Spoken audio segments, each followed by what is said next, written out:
Process and Reality is a book by Alfred North Whitehead, in which he propounds a philosophy of organism, also called process philosophy. The book, published in 1929, is a revision of the Gifford Lectures he gave in 1927-28. We diverge from Descartes by holding that what he has described as primary attributes of physical bodies are really the forms of internal relationships between actual occasions. Such a change of thought is the shift from materialism to organic realism, as a basic idea of physical science. Whitehead's Process and Reality. Whitehead's background was an unusual one for a speculative metaphysician. Educated as a mathematician, he became, through his co-authorship and 1913 publication of Principia Mathematica with Bertrand Russell, a major logician. Later he wrote extensively on physics and its philosophy, proposing a theory of gravity in Minkowski space as a logically possible alternative to Einstein's general theory of relativity. Whitehead's Process and Reality is perhaps his philosophical masterwork. The following is an attempt to provide an accessible outline of some of the main ideas in Whitehead's Process and Reality, based on the book itself, but guided by a general reading of secondary sources, especially I. Leclerc's Whiteheads Metaphysics. An introductory exposition. Whitehead often speaks of the metaphysics of process and reality as the philosophy of organism.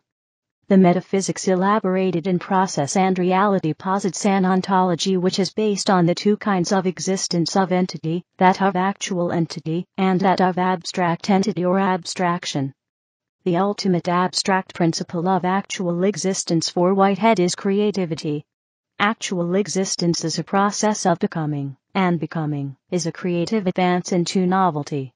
It is manifest in what can be called singular causality. This term may be contrasted with the term non-causality. An example of singular causation is that I woke this morning because my alarm clock rang. An example of non-causation is that alarm clocks generally wake people in the morning. Aristotle recognizes singular causality as efficient causality. For Whitehead, there are many contributory singular causes for an event. A further contributory singular cause of my being awoken by my alarm clock this morning was that I was lying asleep near it till it rang. An actual entity is a general philosophical term for an utterly determinate and completely concrete individual particular of the actually existing world or universe of changeable entities considered in terms of singular causality, about which categorical statements can be made. Whitehead's most far-reaching and profound and radical contribution to metaphysics is his invention of a better way of choosing the actual entities. Whitehead chooses a way of defining the actual entities that makes them all alike, qua actual entities, with a single exception. For example, for Aristotle, the actual entities were the substances, such as Socrates and Bucephalus. Besides Aristotle's ontology of substances, another example of an ontology that posits actual entities is in the monads of Leibniz, which are said to be windowless. Whitehead's actual entities. The actual entities are of two kinds, temporal and atemporal. With one exception, all actual entities for Whitehead are temporal, and are occasions of experience, which are not to be confused with consciousness, or with mere subjectivity. This idea of an actual entity is most distinctly characteristic of the metaphysics of process and reality, and requires of the newly approaching reader a philosophically unprejudiced approach. An entity that people commonly think of as a simple concrete object, or that Aristotle would think of as a substance, is, in this ontology, considered to be a composite of indefinitely many occasions of experience. A human being is thus composed of indefinitely many occasions of experience.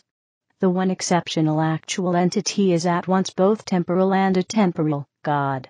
He is objectively immortal, as well as being immanent in the world. He is objectified in each temporal actual entity, but he is not an eternal object. Whitehead uses the term actual occasion to refer only to purely temporal actual entities, those other than God. The occasions of experience are of four grades. The first grade comprises processes in a physical vacuum such as the propagation of an electromagnetic wave or gravitational influence across empty space. The occasions of experience of the second grade involve just inanimate matter. The occasions of experience of the third grade involve living organisms. Occasions of experience of the fourth grade involve experience in the mode of presentational immediacy, which means more or less what are often called the qualia of subjective experience. So far as we know, experience in the mode of presentational immediacy occurs in only more evolved animals. That some occasions of experience involve experience in the mode of presentational immediacy is the one and only reason why Whitehead makes the occasions of experience his actual entities, for the actual entities must be of the ultimately general kind. Consequently, it is inessential that an occasion of experience have an aspect in the mode of presentational immediacy. Occasions, in the grades 1, 2, and 3, lack that aspect. The highest grade of experience is to be identified with the canalized importance of free conceptual functionings. There is no mind-matter duality in this ontology, because mind is simply seen as an abstraction from an occasion of experience which has also a material aspect, which is of course simply another abstraction from it. Thus the mental aspect and the material aspect are abstractions from one and the same concrete occasion of experience. The brain is part of the body, both being abstractions of a kind known as persistent physical objects, neither being actual entities. Though not recognized by Aristotle, there is biological evidence written about by Galen that the human brain is an essential seat of human experience in the mode of presentational immediacy. We may say that the brain has a material and a mental aspect, all three being abstractions from their indefinitely many constitutive occasions of experience, which are actual entities. Inherent in each actual entity is its respective dimension of time. Potentially, each Whiteheadian occasion of experience is causally consequential on every other occasion of experience that precedes it in time, and has as its causal consequences every other occasion of experience that follows it in time. Thus it has been said that Whitehead's occasions of experience are all window, in contrast to Leibniz's windowless monads. In time defined relative to it, each occasion of experience is causally influenced by prior occasions of experiences, and causally influences future occasions of experience. An occasion of experience consists of a process of prehending other occasions of experience, reacting to them. The causal outcomes obey the usual well-respected rule, that the causes precede the effects in time. Some pairs of processes cannot be connected by cause and effect relations, and they are said to be spatially separated. This is in perfect agreement with the viewpoint of the Einstein theory of special relativity, and with the Minkowski geometry of spacetime. It is clear that Whitehead respected these ideas, as may be seen for example in his 1919 book An Inquiry Concerning the Principles of Natural Knowledge, as well as in Process and Reality. Time in this view is relative to an inertial reference frame, different reference frames defining different versions of time. The actual entities, the occasions of experience, are logically atomic in the sense that an occasion of experience cannot be cut and separated into two other occasions of experience. This kind of logical atomicity is perfectly compatible with indefinitely many spatio-temporal overlaps of occasions of experience. One can explain this kind of atomicity by saying that an occasion of experience has an internal causal structure that could not be reproduced in each of the two complementary sections into which it might be cut. Nevertheless, an actual entity can completely contain indefinitely many other actual entities. Whitehead's theory of extension concerns the spatio-temporal features of his occasions of experience. Fundamental to both Newtonian and to quantum theoretical mechanics is the concept of velocity. The measurement of a velocity requires a finite spatio-temporal extent. Because it has no finite spatio-temporal extent, a single point of Minkowski space cannot be an occasion of experience, but is an abstraction from an infinite set of overlapping or contained occasions of experience, as explained in Process and Reality.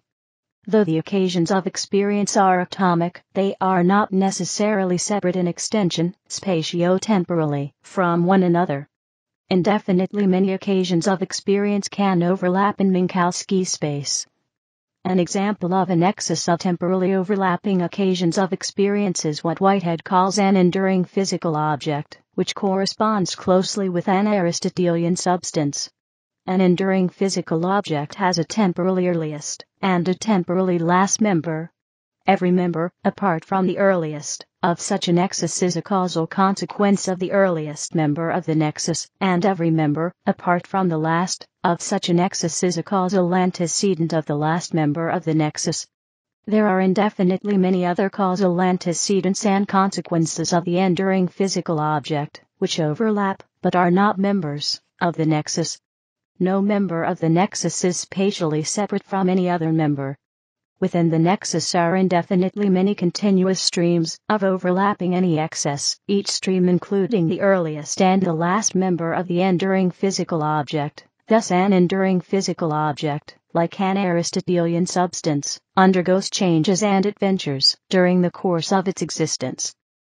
Another aspect of the atomicity of occasions of experience is that they do not change.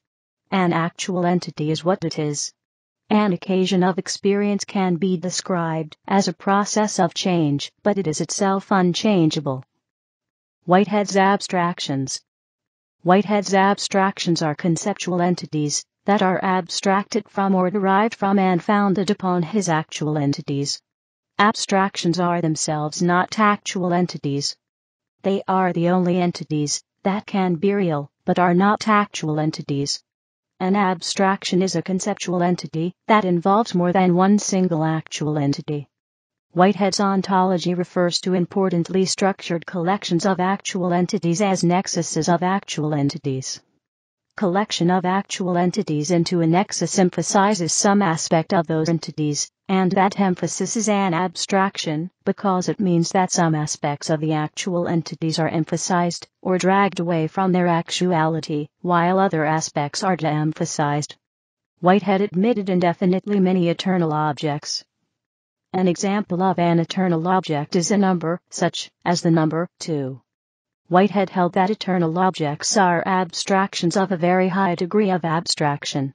Many abstractions, including eternal objects, are potential ingredients of processes. Relation between actual entities and abstraction stated in the ontological principle. For Whitehead, besides its temporal generation by the actual entities which are its contributory causes, a process may be considered as a concrescence of abstract ingredient eternal objects. God enters into every temporal actual entity. Whitehead's ontological principle is that whatever reality pertains to an abstraction is derived from the actual entities upon which it is founded, or of which it is comprised.